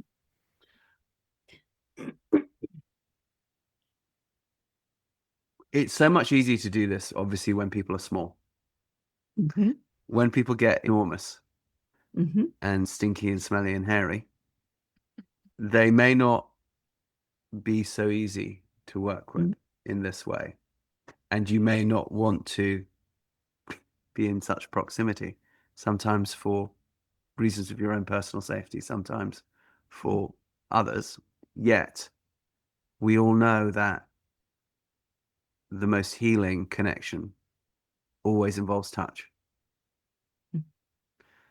How do we tread that line? So people need to be hugged. People need to be supported. People need to be touched and reassured. As you say, putting hand over hand can really work. Mm-hmm. When we're dealing with somebody where this could be problematic, yet their need is still very great and the potential positive outcomes could be very great. Again, what might be some strategies that the reason I ask these questions is a lot of people who run programs, for example, it's tricky to come up with all the ideas yourself. And they may or may not have time to dive deeply into podcasts or books or whatever. So it's really good when they can get some sort of direct advice. I was in this position, I did this. Could you give us some examples of some strategy you might use? Well, the thing I want to say first is it's never about what you do, but how you do it. So for me, there's only ever been one person in 40 years that I couldn't touch because of the attunement that comes with it. Meaning, as you approach a person, and sometimes that's outside the door, they can feel you outside the door. It's how you read their body as you come into their space that gives you the clue as to how much closer you can get. And so, for example, you see it they hold their breath as you approach, or they move into avoidance, their back gets stiff, or they lean away, or their eyes look away, or there's a cue. And I usually say, that's where I need to stop. I notice that. And then I may reach into their space rather than come close to their space. The hand is the most reliable place of safety because inside the hand are all kinds of points of touch that connect into the vagus nerve, which is predominantly safe and down regulating. Right here in the web, we call it the web space, which is around the thumb. And I can technically hold your thumb and look in the opposite direction of you, be talking to other people and giving you a squeeze there as a point of entry. Or I can teach, hypothetically, maybe, the person to do that to themselves. That if I can't do that with you, you might learn to give yourself a butterfly squeeze, which is squeezing your whole body yourself, or holding your own thumb. I mean, a lot of our kids do this to themselves anyway. Yeah. They do I do things. it to myself all the time. Yeah. Totally. And these are biological functions of decreasing the experience of stress. Okay. And a hug, some people are sensitive to touch and some people are sensitive to relationship. And that's different. That, tactile defensiveness is the touch in and of itself. But I have many clients that are relationally defended. And so the touch is embedded in the relationship. So you have to tease those two things out as well. That sometimes it's not about the stimulus itself. How might you tease those out? Well, you can again see it. If I'm the kind of kiddo or adult who can tolerate mess, or I can play with or feel things that wash my hands in soapy water, or tolerate textures of clothing, but I can't tolerate you hugging me. Sure. But all other realms of touch seem to be either satisfying or irrelevant, then that would be a cue that it's more connected to the person Mm-hmm. than it is to the sensation itself. 100%. And this is where animals, of course, really help, because often that person will have no problem hugging a dog or a horse or a chicken, but they don't want a person. And at the same time, if they can get to a point where they can hug a person, life will go better for them at some point later on up the road, if that is possible, because that is ultimately how we're wired. I have no attachment to myself getting them there, but I would hope for them that one day they can. But my animals, of course, will be the ambassadors along that way. Again, it's when you don't have the animals. I think, and However, I've talked to autistic people too, that relational sense is very unsafe, right? Like we crave the relationship, but humans are so unpredictable, and animals are good, but they can also start to build that sense of relationship even with a plant. yeah, that's interesting. So having a house plant or plants out in nature, and there's some plants that are very tactile that you can touch, or the grass or stones, Lying on the ground, gems, lying on the ground, tree hugging, yeah, lying stomach down on the ground too. Yeah, yeah, yeah. yeah. Again, not necessarily things that people running an equestrian program might think to do. Let's go hug that tree. Let's lie on the ground. Going barefoot is another big one for me. And, almost all kids want to do it. And of course, the one thing you're not allowed to do in an equine place is take your shoes off, unless you're with me. And then I'm like, fine, Right. take your shoes off. However, what we'll do is we'll make sure that there's one volunteer on each foot of that horse, so that there's no possibility of that hoof going anywhere near you. But the people who run, for example, Path International would say I'm nuts for doing that. But I just see that it's effective. So, of course, I'm going to, follow what's effective. But one can, of course, choose a space away from the horses as well to do that. But really, the interaction, therefore, with the environment, which is what you were saying earlier, Kim, the human environment, the emotional environment, and the physical environment, and then you put those two things together, and you've got what humans are supposed to be in and doing on planet Earth. When I was working in this stable in Germany for a while, where I didn't have my own ranch again for a while, I had to work out of a boarding stable, and not every kid that came was cool in that environment or safe in that environment, and not every other person in that environment was kid or autism friendly.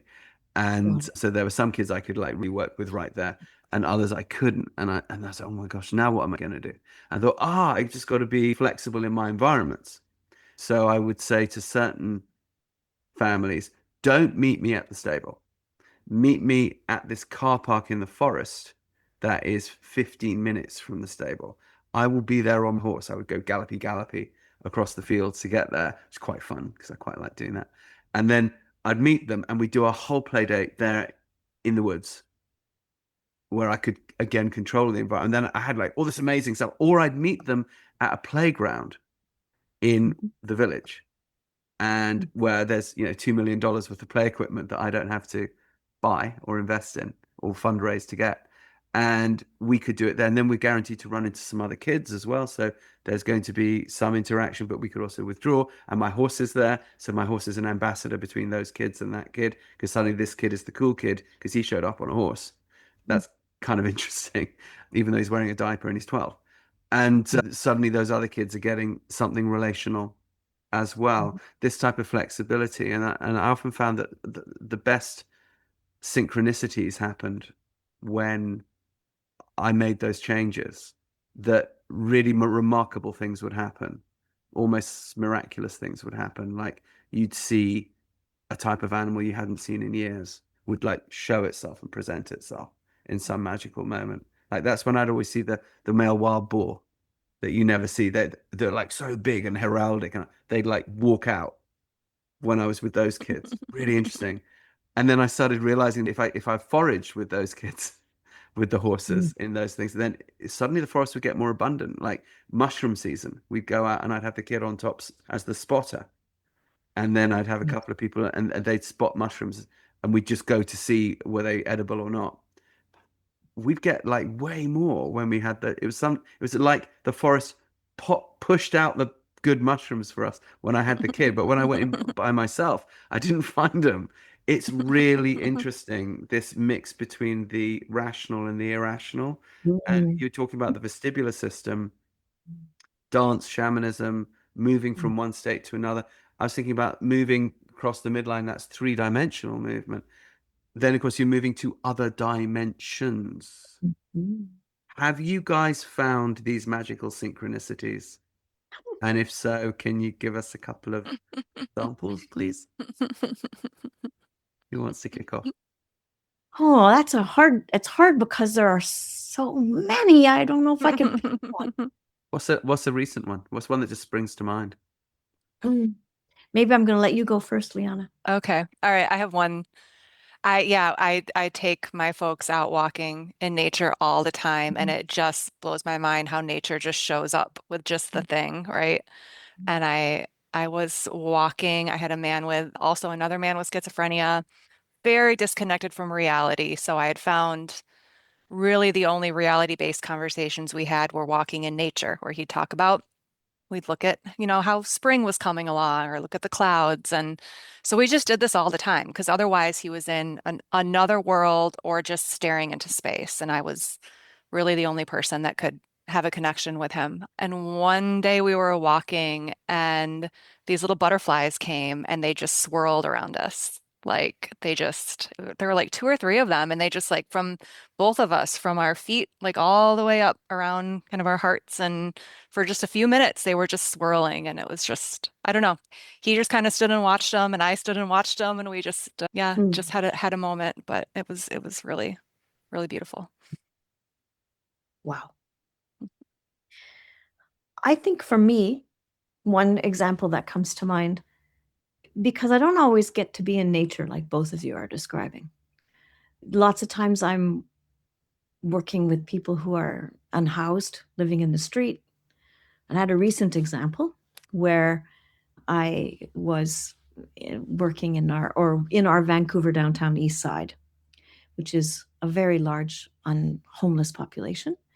And there was a young man, and this first part of the story is about 2 years ago, was sitting on the curb, and he was rocking his body and having a conversation with himself. And I decided to just sit on the curb beside him. And it took him about 2-3 minutes to recognize that I was even there. And he slowly looked over at me and I said to him, "I see you." That was it. Then he went back to talking to himself, and I got up and I walked away. And fast forward 2 years, this is recently, I was in Walmart in some aisle, and this young man walks over to me and he says, "It's you." And I looked at him because I didn't recognize him at all. And he said, "You are the lady who sat on the curb beside me. And you said, 'I see you. I want you to see me now. I have a job.'" And he said, "You are the first person to ever say they saw me." Now, I'm telling you that story because I don't think any of these things are ever for one person. They're so circular that what we do with other actually has a spring back immediately at us. And rarely do I ever get to see any of the seeds that you plant. And this was a day where, in your eyes, I see myself as. So I think of synchronicity also not only in the world, the natural world, but also in the human world, where, it was a particular day where I was wondering, does any of this make any difference at all? And then spirit sort of shows up in a connected way and reminds us of why we do what we do. So that's one that comes to mind. Yeah, and that's actually it's a good point that, I mean, of course, the human world is the natural world. Even even when one's sitting in the middle of Walmart, one is on planet Earth, one is in nature, one is just in a type of nature that has been made not so good for humans and maybe any other species. But it's true that it's more direct in nature. And it's also true that the vast majority of the people that we serve do not live there and aren't going to go from your stable back to a suburban or urban environment. Relatively few are going to go into the forest in terms of back home, which is why I'll generally give people advice of, if you possibly can, move either to the country or to somewhere where you've got access to a very large park, or because the more time you spend there, the better things are going to go. But if you can't, how do you make the most of it? And it is certainly true that in movement method, for example, we teach people that if you can get the correct human environment and the correct physical environment together, this is always going to be optimal. But which one would win in our work? And we realized that it's true that if you went into the forest with someone who was scaring the shit out of you and making you feel very unsafe, it really wouldn't matter how good the ecology was. You would be just lost in cortisol and trying to survive. And but yet you could be by the side of the freeway with the trucks going by with somebody incredibly empathetic and loving and derive more support and benefit from that than being out under the trees. Ideally, we do it both. It was interesting to us, even as nature-based as our programs are, we had to kind of admit that it comes down to the relational, really. But of course, nature helps with that because it also chills people out, doesn't, takes it. And that's something else which I'd like to talk about a little bit, why nature chills us. So I went for a walk the other day. I'd been teaching all day, and for teaching with horses, so I was still in nature, right? I look up, there's the hills, there's the woods, there's the forest, but I'm in quite a focused, thing, and trying to keep people alive as well as educated as well. And at the end of the day, I was like, okay, I'm going to go for a walk. So I went for a walk, and I'm just walking, in this case, through an olive grove, and I'm like, ooh, this is easy on the eyes. And I could feel my body go, and then I thought, why is it easy on the eyes? Is it easy on the eyes because the shapes are rounded? Is it easy? And then what's hard on the eyes? Is that why urban environments are harder? Because it's rectangular and it always makes you do focus. Whereas when I'm looking at these trees, I can actually be soft in my optic nerve and my brain isn't working so hard. Is it something like that? You guys know more about this than I do. What do you think? I have one thought. Actually, it's a little bit even broader than that. There are, and I asked the same question as you, by the way, to someone else, and this is the answer they gave me, a neuroscientist gave me, was we have circuits, two pathways, parallel circuits in our nervous system that involve many different parts of the brain. One is called the default mode network, and the other one is called the salience network. And the salience network comes online when you are thinking, analyzing, as I say, or when you are trying to keep people alive with the horses. And the salience network can use as many calories as running a marathon. It's very expensive to think all the time for your body. And the default mode network comes online when you soften your gaze, when you soften your focus, and nature brings us there the quickest. And when our default mode network gets more opportunity, then it makes the salience mode network better. It's like less is more. So walking on the beach, which is my favorite, with my feet in the water, or every time I come back to Victoria where we live, there's no smell like it to me of pure oxygen. Mm. And those capture those networks of ease, which takes you out of this analyzing fixation into being connected to something bigger than yourself without thinking. And interestingly, the default mode network is connected to interoception. That the more time I have in rest, the more I am connected to myself.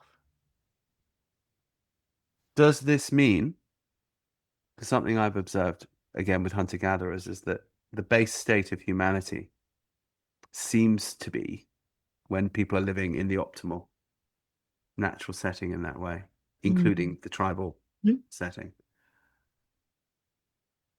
a base kind of quiet happiness. Yeah. That I don't encounter much depression or mental illness. I do encounter neurodifference, and those people are often actually shamans and healers. But I don't encounter, and it's not in any way seen as a dysfunction. It's more like a job qualification. You're more sensitive. You've already got one foot in the spirit world, so therefore that's obviously going to be your job. But if everybody is basically in that situation, living mostly in the default network, with brief forays into the salience network, I'm going to hunt now, or I've got to do this task, I've got to, create this tool, or dress this skin, or whatever, carry this animal head. Okay, but most of the time, what's in front of my eyes and where I'm existing, from what you've said, is going to put me in that bot network. So is a lot of what goes wrong with us when we move into the urban setting, which is about a 10,000-year-old experiment, more or less, that we get thrown into the salience network just way too much, and that this exhausts us and therefore sends us nuts because it's exhausting and painful. I mean, what do you guys think about that? What do you think about that, Leana? Yeah, I mean, I think just taking humans out of their natural environment context and putting them in situations where they're constantly bombarded with stress, and stress that is diffuse and, never quite resolved, and is just going to cause all kinds of ills and issues and problems physically and mentally, yeah. So if we aren't able for to, sure. but there's your man who was sitting on the curb, okay, and now knows warm-up. This is one of the least optimal. I can last about 15 minutes in there before I have to run. There's something about the smells of warm-up too, and that blue light and everything. It's not just that it's a superstore. There's something very particular about the sensory experience of a warm-up. And apparently, I heard more crime happens in Walmart parking lots in North America than just about any other. I mean, we should look up and see if I'm blowing smoke on that one, but I've heard that a few times. There's probably all kinds of reasons. I think it's purpose, hey? Purpose and meaning are valuable pieces of the human fuel, of places like, when you think about creativity and connection, purpose is way up there, and meaning making in our lives. that, well, I just think about Viktor Frankl, you know, how you can take Mm-hmm. things that are so horrific and make meaning out of them. Tell us, who is Viktor Frankl? People won't know. Well, he is a survivor of the prisoner of war camp in Auschwitz. Yes. You know, talks all about the experiences of that trauma is not what happens to you, but what happens inside you when something happens to you. Yeah. And so meaning making, I think what the pride was in the, even though it was Walmart, it wasn't Walmart. Yeah, sure. It was the Mm-hmm. sense of, look at me. I'm engaged in something purposeful. Yeah. And I'm proud of in a good place of pride, not a negative place of pride. Mm-hmm. And that's what captured my attention. Well, and 100%. And, you know, one just hopes that because it's a salience mode network environment, that he won't then tumble from it because there isn't enough default there. Correct. So how do we help people who are in urban environments get as much default network as possible? Well, one thing is called the long gaze. It's The looking long gaze. the long gaze. Yep. Writing it down. The long gaze. Which means, even like, for example, I've been sitting here now in my chair for a while. And every once in a while, I don't know if you know, but I turn my head Yeah. because out my window, Yeah. it's magnificence. You know, Tell us, I'm describe, paint a picture. well, I'm on the Walmart, ocean. hopefully. Yeah. Oh, nice. I'm definitely not in Walmart. And I have a forest environment and then the ocean, and I can't see another house. So I have nature just beyond my window. And when you look in a distance, you take your brain out of focus because you're not here in focus. Mm. And so the long gaze, this was something that we talked, there was a lot of conversation about this during COVID because we were so bathed in stress that even if you look at your screensaver for a minute and it has something beautiful on it, your brain doesn't always know the difference between what is reality and what it thinks is reality. Got Mhm. it. Wildlife documentaries. Yes, Mm-hmm. definitely. That you can still, or I don't know, if I go through customs and they take my phone away, all they're going to find on my Instagram is all these pictures of nature. I've heard that like fractal pictures too can be very soothing. Yeah. Nature fractals. Yeah. Yeah. That what we choose to do and look at, you know, my husband went and bought a pair of grounding shoes, earth shoes, which they demand from your feet to feel like you're walking barefoot. They're barefoot shoes. And just even wearing things like that, if that's in your possibility, can bring you into connection with things, even though you're not in connection with those things. Right. I was thinking, you know, it's a bit difficult doing a long gaze if the long gaze is just more Walmarts, you know, like I long. think about Rupert, you had a really cool conversation with Craig Foster from My Yeah. Octopus Teacher. Are you familiar with him, Kim? Or with My Octopus Teacher, that documentary? Oh, you should Oh, you got a watch treat. that. You got a Oh my treat in store. gosh. Oh Yeah, my gosh. go on Netflix Oh tonight my gosh. and watch it. Okay. Yeah. You'll be like, thanks, Leanna. Yeah. Yep. You'll be like, oh, you won. Amazing. But anyway, he talked about, because he's very much a noticer of nature, right? A deep noticer of nature. And even being in the city and noticing like little slug trails in the sidewalk, right? Or little places where the moss grows or the flowers and the cracks of the sidewalk. And I think in any urban environment, you can actually notice where nature is like creeping in and finding a foothold and like just that little glimmer or that like, oh, I see you, dandelion over there, like can be a way to connect with nature because it's there. Like you can't escape it. There's little pigeons, you know, Right. eating the There's actually often a crumbs surprising and amount of nature going on in any urban environment. And that's sort of what I'm glad you told us, because that's because I sort of set that question up as a bit of a devil's advocate one, because a lot of people will say to me, well, it's all very well for Root, he lives in nature, but what about me? I'm here in wherever. And I'm like, yeah, but my parents live in the middle of London, and I can track foxes from right outside their door. I know if I go out at certain times of night, I'm likely to run into them. Exactly as you say, you can watch the slug trails, and then you can start to see the little serrations in them where they've been eating the algae that's on the paving stones. You suddenly are a tracker, but somebody does have to show you in a funny way how to look for these things. And as you say, Kim, the brain doesn't always know the difference. So watching a screensaver or a wildlife documentary can produce that sense, oh, I'm looking at nature, even though I'm in my living room in the city. Yeah. The other one, of course, is the sky. Mm. And I think just like you're looking at the ocean. Mm. One of the tasks that I would give people in those, what do we do? So I say, go out, look for these birds, go out, look. It's actually just going out in nature and noticing. But one of them was weather systems. Look up and tell me what the sky is doing. And of course, and then go out and look at stars.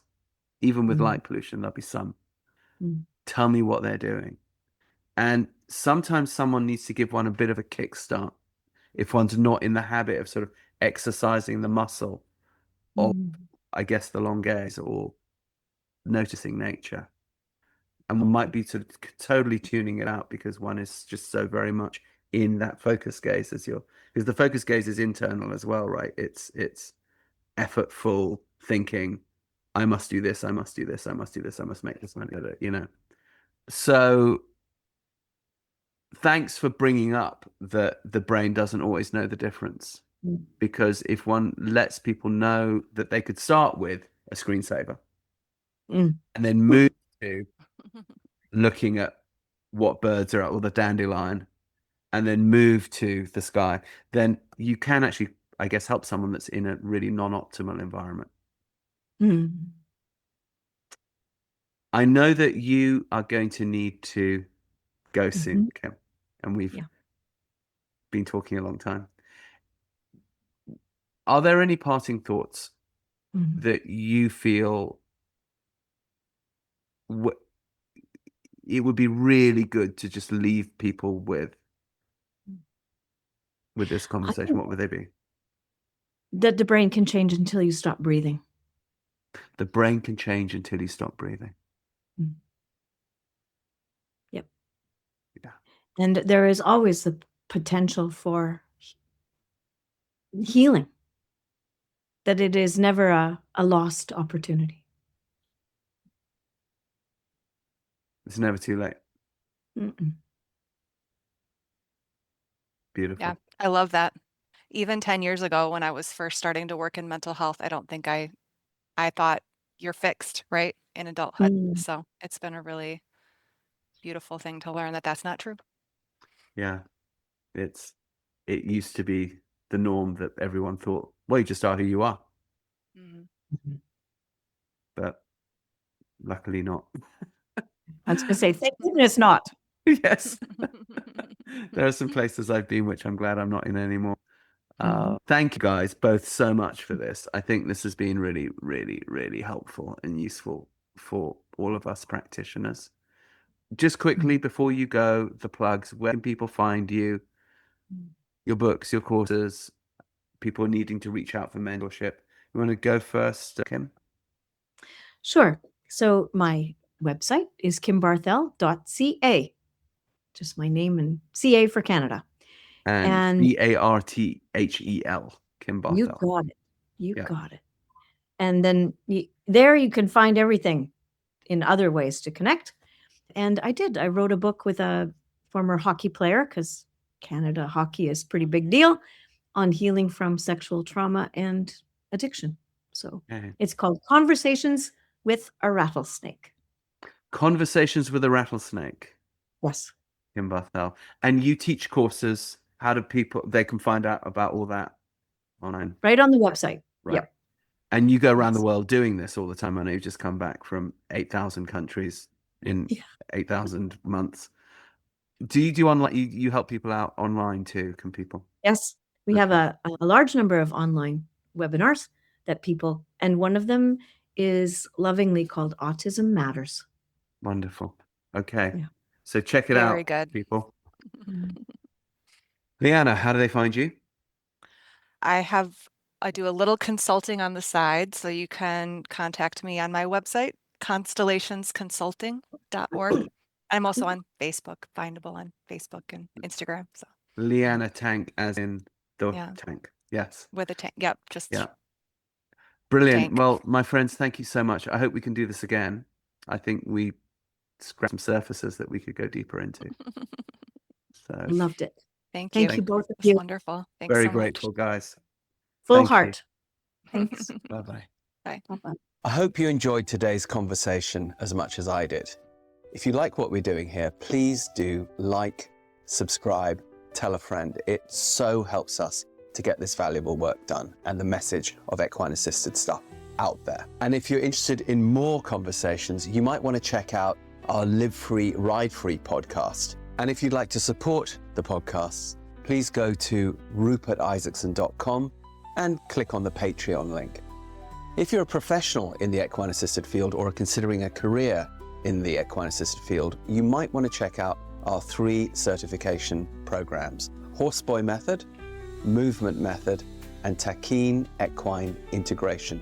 You can find all of those over on newtrailslearning.com. And finally, if you want to check out our cool rock and roll themed merch, back on rupertisaacson.com, please click on shop. You'll find all kinds of fun goodies there. And if you're looking for a way to spend time until the next podcast, you might want to consider reading the books that kicked all this off: The Horseboy, The Long Ride Home, and The Healing Land.